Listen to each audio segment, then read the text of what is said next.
ദുൽഖർ സൽമാൻ നായകനായ ജോമോന്റെ സുവിശേഷങ്ങൾ എന്ന ചിത്രത്തിലൂടെയാണ് ഐശ്വര്യ രാജേഷ് എന്ന ഈ സുന്ദരിയായ നടി നമ്മുടെ മലയാള സിനിമയിൽ അരങ്ങേറിയത്. അതിനു മുൻപ് അവർ അസത്തപ്പോവത് യാറ് എന്ന തമിഴ് റിയാലിറ്റി ഷോയുടെ അവതാരകയായിരുന്നു.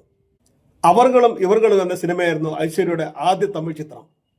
കാക്കമുട്ട എന്ന ചിത്രത്തിലെ അഭിനയത്തിന് മികച്ച നടിക്കുള്ള തമിഴ്നാട് സംസ്ഥാന സർക്കാരിന്റെ ചലച്ചിത്ര പുരസ്കാരം ഐശ്വര്യക്ക് ലഭിച്ചു. മദ്രാസിൽ തെലുങ്ക് കുടുംബത്തിൽ ജനിച്ച ഐശ്വര്യയുടെ പിതാവ് രാജേഷ് തെലുങ്കിൽ നടനായിരുന്നു.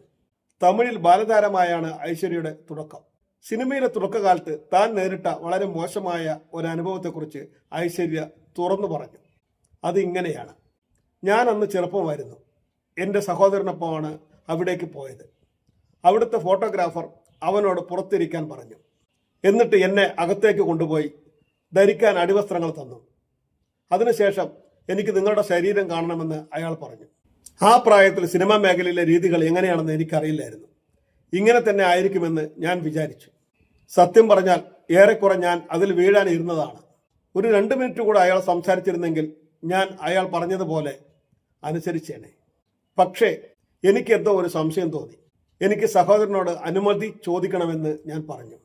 എന്നിട്ട് ഞാൻ ആ മുറിയിൽ നിന്നും ഇറങ്ങിപ്പോന്നു. ഇങ്ങനെ എത്ര പെൺകുട്ടികൾ ഇതുപോലെ അയാളുടെ കെണിയിൽ വീണിട്ടുണ്ടായിരിക്കും. ഇങ്ങനെയൊക്കെയാണെങ്കിലും ഈ സംഭവം ഞാൻ എൻ്റെ സഹോദരനോട് ഒരിക്കലും പറഞ്ഞിട്ടില്ല, ഐശ്വര്യ പറഞ്ഞു. സിനിമയിലെ കാസ്റ്റിംഗ് കൗച്ച് എന്ന ചതിയിൽ അനേകം പെൺകുട്ടികൾ പെട്ടുപോയിട്ടുണ്ട്.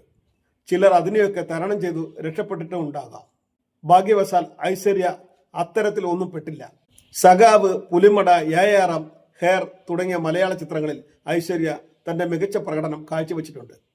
ഇത് ഇപ്പോൾ 2018 മികച്ച നടിക്കുള്ള തമിഴ്നാട് സർക്കാരിന്റെ പുരസ്കാരം കന, വട ചെന്നൈ എന്ന ചിത്രങ്ങളിലെ അഭിനയത്തിന് ഐശ്വര്യ നേടിക്കഴിഞ്ഞിരിക്കുന്നു.